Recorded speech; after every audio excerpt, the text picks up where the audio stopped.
교재 74쪽에 보면 레코디스가 아르바이트를 해야 된대요. 그래서 여러 가지 조건이 있는데 첫 번째가 이게 12달러를 이제 벌어야 되는 거죠. 저축을 꼬박꼬박 해야 되는 그런 상황인 것 같아요. 12달러를 계속 유지하면서 저축을 해서 나중에 뭔가 하려고 하는 그런 의도 같아요. 그래서 여기서 고려해야 될 것은 이제 아르바이트를 해야 되는데 이 아르바이트 시급이 다 달라요. 근데 또 하나는 비용이 또 다 다르다는 거예요. 예를 들면 어떤 아르바이트는 시간당 5달러를 줘요. 근데 점심을 공짜로 줘요. 점심 끼워가지고 이렇게 할 경우에는 그러면 그 아르바이트가 좀 나은 6달러짜리가 나은지 또는 어떤 경우에는 좀 멀다고 해가지고 뭐 교통비를 줘요. 대신 이제 제가 더 시간을 많이 써야 되겠죠. 뭐 이런 여러 가지 조건들이 다를 수가 있어요. 어떤 거는 이제 주말에 일하면 또 급여가 높고 근데 아무것도 지원이 안 되고 뭐 여러 가지 다르단 말이죠. 그래서 아마 어떤 일을 하는데 써야 될 비용들이 서로 다른 것 같아요. 그래서 시급과 이제 비용이라는 문제가 있어요. 그래서 시급이 높은 쪽을 가고 싶은데 거기에는 이제 비용이 따라서 높아지는 경향도 있기 때문에 시급과 비용을 이제 고려를 해야 된다는 거죠. 그러면은 이제 식을 세우고 싶어요. 몇 시간을 어떤 직을 몇 시간 일하면 좋은지. 첫 번째 보면은 이 식이 이제 3x 마이너스 6은 이제 10이다. 이 식을 해석을 해봅시다. 레코디스가 일하고 싶은 시간, 일하고자 하는 시간을 몰라요. 얼마를 일해야 되는지, 그러면 12달러를 벌 수 있는지를 몰라야지. 그래서 우리가 이제 x는 여기 x는 시간이에요. 그리고 x 앞에 놓여 있는 거 요것이 시간당 시급이에요, 시급. 그리고 얘는 시간이에요. 그러니까 우리가 시급에다가 시간을 곱해야 얼마를 버는지를 알 수 있다라는 거죠. 그렇죠? 예를 들면 시급이 3만 원이에요. 3만 원. 높네요. 시급이 3만 원이에요. 그럼 2시간 일했어요. 그러면 곱하기 2 해가지고 6만 원이라는 거를 벌 수 있죠. 그래서 시급에다가 내가 시간당 얼마를 버는지 그 급여에다가 실제 일한 시간을 곱해주면 내가 돈을 얼마를 벌 수 있는지 알 수 있다라는 거죠. 그래서 여기는 X 시간 일할 건데 시간당 3달러를 줘요. 그래서 3x예요. 그러면 내가 돈을 버는 거고 여기는 6이라는 거는 이제 비용이에요. 비용. 그래서 6달러를 아마 이건 이제 일주일인 것 같아요. 일주일.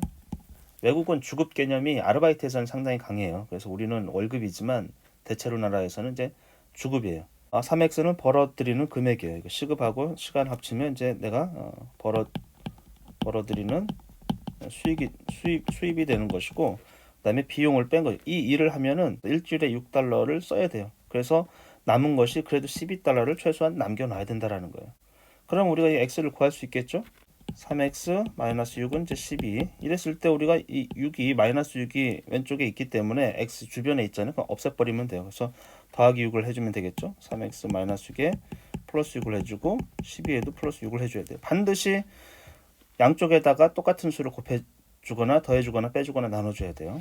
그러면 여긴 3x만 남고 18이 되겠네요. 그럼 x는 어떻게 구하죠? x는 3으로 나눠주면 되겠죠. 3x를 3으로 나누면 x만 남아요. 300을 3으로 나누면 100만 남는 것처럼 3으로 동시에 똑같이 나눠주는 거죠. 그럼 약분되고 6, 18. 그래서 x는 6이 되겠네요. 그래서 이 얘기는 레코디스가 6시간을 일하면 x에다 6을 넣어보세요. 6시간 일하면 18, 6, 3, 18이죠. 18 빼기 6은 10이죠. 그래서 6시간 일하면 그리고 6달러를 소비하면 6달러를 비용으로 쓰면 12달러를 남길 수 있다는 뜻이에요. 그래서 여기서 우리가 조금 이거를 공식처럼 꼭 이제 이게 시급이 자꾸 일마다 서로 다르고 그리고 이제 써야 되는 비용도 계속 다르기 때문에 이것을 그냥 문자로 표현하고자 하는 거예요. 시급은 페이에서 이제 P만 따오는 것이고 그 다음에 비용은 코스트에서 이 코스트의 C만 따올 거예요. 그래서 결국에는 식을 정리해 보면 페이에다가 시간을 곱해주면 그렇죠? 시간을 곱해주고 거기서 비용을 빼주면 12달러를 남겨야 돼요. 이런 방식으로 풀 수가 있겠죠. 그래서 가운데 점도 생략합니다. 그래서 x 주변에 c가 마이너스 c가 있기 때문에 c를 더해줘서 c를 없애버리면 되겠죠. px 마이너스 c에 더하기 c를 해주고 12에다 또 더하기 c를 해주는 거예요. 그러면 px만 남고 12 플러스 c가 되겠죠. 여기서 x 값만 구하고 싶으면 x 앞에 있는 곱하기로 연결되어 있는 그 p를 나눠주면 돼요. 그래서 px에서 이제 p를 나눠주고 여기서도 p를 나눠주면 이제 x 값이 x는 x X는 12 플러스 C를 이제 P로 나눠주는 이 값이 될 거예요. 그래서 우리가 이 X는 이제 시간이었어요. 그쵸? 시간. 만약에 내가 시간을 구하고 싶은 거예요. 그러면 이런 공식을 쓰면 된다라는 거죠. 우리가 그래서 여기다가 이제 P 대신에 실제로 P는 페이니까 어떤 A라는 편의점에서는 P 대신에 P의 시간당 급여가 뭐 4달러예요. 거기에 코스트는 2달러밖에 안 돼요. 내가 몇 시간을 일해야 12달러를 저축할 수 있는가? 그러면 여기도 X라는 거는 시간이라는 게 12 더하기 C가 2죠. 그리고 4로 나눠주면 되겠죠. 그러면 14. 이거는 이제 여러분이 계산할 때는 14 나누기 4를 해주면 되겠어요. 4, 3, 12. 그러면 2. 점 찍으면 여기 떨어지죠. 4, 5, 20. 3.5시간. 3.5시간. 그러니까 3시간하고 반 30분을 일하면 12달러를 벌 수 있다라는 거죠. 이러한 방식으로 우리가 이제 공식처럼 쓸 수 있다라는 거예요. 이거 이제 공식 누구나 알기 쉽게 편하게 정식적으로 만들어 놓은 식이에요. P가 급여고 C는 코스트 써야 될 비용이다. 이런 것들을 문자로서 구체적인 수가 아니고 문자로서 표현하면 여러분이 나중에 거기에 구체적인 수를 넣어 볼 수가 있어요. 대입이라고 하는데 넣어 볼 수가 있어요. 근데 여기 교재에서 잘못 표현된 것 같아요. 여기 보면은 X를 미지수, 이 P나 C를 상수라고 표현했어요. 상수를 나타내려는 문자라고 했는데 만약에 이 식의 의도가 계속해서 뭐를 대입하고 넣어보고 숫자를 구체적인 숫자를 그러면은 사실은 이건 상수라고 보기가 좀 어려워요. 이 식을 X 대신에 시간이기 때문에 물리에서는 당연히 이렇게 쓸 거예요. 페이에다가 시간을 곱하고 C를 빼주면 이제 12달러를 유지를 해야 된다. 이런 방식으로. 그러면은 P나 T나 C나 동일한 조건의 역할을 하는 것이에요. 이런 경우에는 모두 다 이게 변수처럼 처리된 것이에요. 사실 상수와 변수에 대한 개념은 차근차근 좀 진행을 할게요. 굉장히 좀 어렵긴 합니다. 그 다음 문제 다이어트를 하고 있어요. 이번에는 또 더도 말고 덜도 말고 이제 300칼로리만 먹기로 했대요. 식단이 두 가지예요. 스프 한 컵, 열량이 50칼로리예요. 샌드위치는 100칼로리예요. 물론 여기 단위는 여기 한 컵이죠. 컵당. 그리고 여기 샌드위치는 개당, 한 개당 이렇게 써주면 되겠어요. 이 의미는 컵 하나당 500칼로리. 이거는 개당, 한 개당 100칼로리. 이런 의미를 갖고 있어요. 샌드위치를 몇 개 먹고 수프를 몇 컵을 먹어야 300칼로리에 맞출 수 있을까? 이런 것들은 이제 계산하고 싶은 거죠. 그러면 우리가 여기다가 써주면 되겠어요. 표를 한번 만들어 봅시다. 여기 이제 샌드위치는 아까 이제 100칼로리였어요. 그 다음에 수프는 이제 50칼로리였어요. 예를 들면 샌드위치를 내가 하나도 안 먹고 수프를 4컵 먹었다. 그러면은 열량은 얼마가 되죠? 어떻게 계산하면 돼요? 하나당 50칼로리이기 때문에 4컵을 먹었으면 곱하기를 해주면 되겠죠? 그래서 50 곱하기 4만큼, 그래서 200칼로리를 먹는 거예요. 그러면 300칼로리를 맞추려고 하면 샌드위치 하나 더 먹으면 되겠죠. 만약에 이제 샌드위치를 하나 더 먹으면, 하나 먹으면 우리가 어떻게 계산합니까? 샌드위치 하나에 그러면 1 곱하기 100이겠죠. 더하기 샌드위치의 열량에다가 4개를 먹었을 때 곱하기 위치가 좀 바뀌었는데 이것도 4 곱하기 50 이렇게 해도 곱하기는 뭐 순서에 상관없으니까 여러분이 꼭 굳이 어떤 이제 곱하기 순서에 대해서 그렇게 신경 쓰지 않아도 괜찮겠어요.